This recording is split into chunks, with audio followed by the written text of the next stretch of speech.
దేవుని పరిశుద్ధ నామమునకు మహిమ కలుగును గాక. క్రీస్తునందు ప్రియ దేవుని బిడ్డలారా, ప్రభువైన యేసు క్రీస్తు పరిశుద్ధ నామంలో మీ అందరికీ ఈ ఉదయకాల శుభములు తెలియచేయచ్చు ఉన్నాను. ఈ దినమంతయు మీకు మీ కుటుంబానికి దీవెనకరముగాను ఆశీర్వాదకరముగాను దేవుడు అనుగ్రహించాలని మీ కొరకై ప్రార్థిస్తూ ఉన్నాను.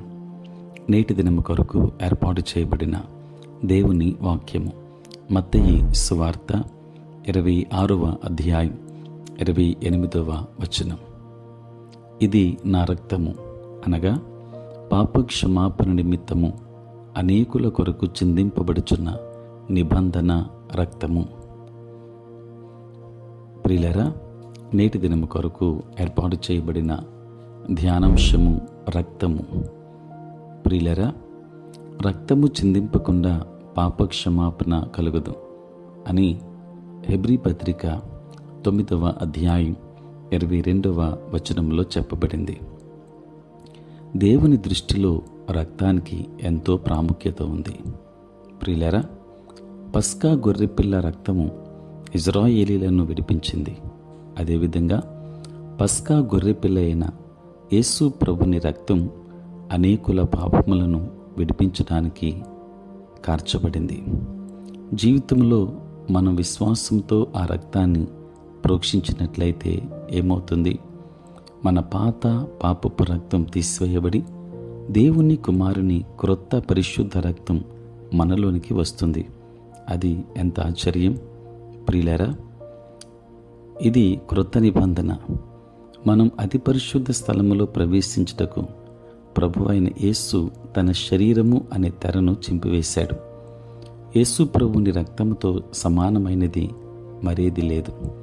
మనం తినే ఆహారానికి, కట్టే బట్టకు ప్రత్యామ్నాయాలు ఉన్నాయి, కానీ యేసు ప్రభుని రక్తానికి వేరే ప్రత్యామ్నాయం లేదు. ఎవరికైనా నిత్య జీవం కావాలంటే వారు తప్పనిసరిగా వారి పాపములను ప్రభువైన యేసు రక్తము ద్వారా మాత్రమే కడుగుకొనగలుగుతారు. దేవుని బిడ్డలారా, యోహాను మొదటి పత్రిక 1వ అధ్యాయం 7వ వచనములో ఆయన కుమారుడైన యేసు రక్తము ప్రతి పాపము నుండి మనలను పవిత్రులుగా చేయును అని వ్రాయబడి ఉంది. పాత నిబంధన కాలములో జనులు వారి పాపముల నిమిత్తము వేలాది జంతువులను వధించి బలిపీఠం మీద ప్రోక్షించిన రక్తం శక్తిహీనమైనది. అయితే ఆ బలులు అర్పించుట చేత ఏటేటా పాపములు జ్ఞాపకమునకు వచ్చుచున్నవి అని హెబ్రీ పత్రిక 10వ అధ్యాయం 3వ వచనములో చెప్పగా, 4వ వచనములో ఎడ్ల యొక్కయు మేకల యొక్కయు రక్తము పాపములను తీసివేయుట అసాధ్యము అని చెప్పబడింది. దేవుని బిడ్డలారా, ఏ జంతు రక్తము ప్రజల పాపములను తీసివేయలేదు, కానీ కేవలం దేవుని కుమారుడైన క్రీస్తు ప్రశస్తమైన పరిశుద్ధ రక్తం మాత్రమే మన భయంకరమైన పాపాన్ని తీసివేయగలదు. ఆయన రక్తం కొరకు, మన కొరకు చిందించిన ఆయన రక్తము నిమిత్తమై దేవునికి కృతజ్ఞతలు చెల్లిందాం. ఆయన రక్తము ద్వారా మన పాపములు క్షమింపబడ్డాయి, మనకు విమోచన కలిగింది. ఆయన రక్తములో మన సమస్త పాపములను శుద్ధీకరించుకుని పరిశుద్ధమైన జీవితాన్ని జీవిందాం. దేవుడు మిమ్ములను, మీ కుటుంబాన్ని దీవించునుగాక. ఆమేన్. ప్రార్థన. పరిశుద్ధుడైన తండ్రి, ప్రేమ కలిగిన ప్రభువా, మీ పరిశుద్ధ నామమునకై వందనాలు, స్తుతులు, స్తోత్రాలు చెల్లిస్తున్నాము నాయన. రాత్రంతయు కాపాడి సంరక్షించి సుఖనిద్రను మాకు దయచేసి మా జీవితంలో మరి ఒక నూతన దినమును మేము చూడగలిగే భాగ్యాన్ని మీరు మాకు ప్రసాదించినందులకే స్తోత్రాలు. ఈ దినమంతా కూడా మీ సన్నిధి మాతో ఉంచండి. మీ ప్రసన్నత మాకు అనుగ్రహించండి. మా ప్రతి బలహీనత నుండి విడుదలనివ్వండి. దేవా, మీకే వందనాలు, స్తోత్రాలు. నేటి మా పనులలో, ప్రయాణములలో, పరిచర్యలో మీరు తోడుగా ఉండండి. ప్రత్యేకించి ఉద్యోగస్తులను, వ్యాపారస్తులను, కష్టపడి పని చేసుకొనిచున్న బిడ్డలందరినీ దీవించండి. ప్రాముఖ్యంగా నేటి దినాన ఎగ్జామ్స్ రాస్తున్నటువంటి బిడ్డలను బట్టి ప్రార్థిస్తున్నాను. ఇంటర్మీడియట్ ఎగ్జామ్ రాస్తున్న బిడ్డలను దీవించండి.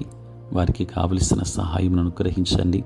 జ్ఞానమును, వివేచన, మంచి జ్ఞాపక శక్తిని బిడ్డకు అనుగ్రహించమని ప్రార్థన చేస్తూ ఉన్నాను. తండ్రి, పుట్టినరోజు, పెళ్లి రోజు జరుపుకొనిచిన బిడ్డలను దీవించి నూతన ఆశీర్వాదములు మెండుగా అనుగ్రహించండి. దేవా, నీకే వందనాలు, స్తోత్రాలు. ప్రభువా, ప్రతిదినము ఈ ప్రాతకాలపు ధ్యానములు వింటున్న ప్రతి కుటుంబాన్ని మీరు ఆశీర్వదించమని వేడుకుంటూ ఉన్నాము. తండ్రి, సార్వత్రిక క్రైస్తవ సంఘాన్ని దీవించండి. నీ పరిచర్య చేయించిన ప్రతి సేవకుని కూడా మీరు ఆశీర్వదించమని ప్రార్థన చేస్తూ ఇదిన దీవెనల చేత మమ్మల్ని అందరినీ కూడా నింపమని, మీరే తోడయుండమని యేసు నామంలో ప్రార్థించి వేడుకొనుచున్నాము తండ్రి. ఆమేన్. తండ్రి, కుమార, పరిశుద్ధాత్మ త్రియేక దేవుని దీవెన సదా మీకును మీ కుటుంబంకును తోడై ఉండును గాక. ఆమేన్.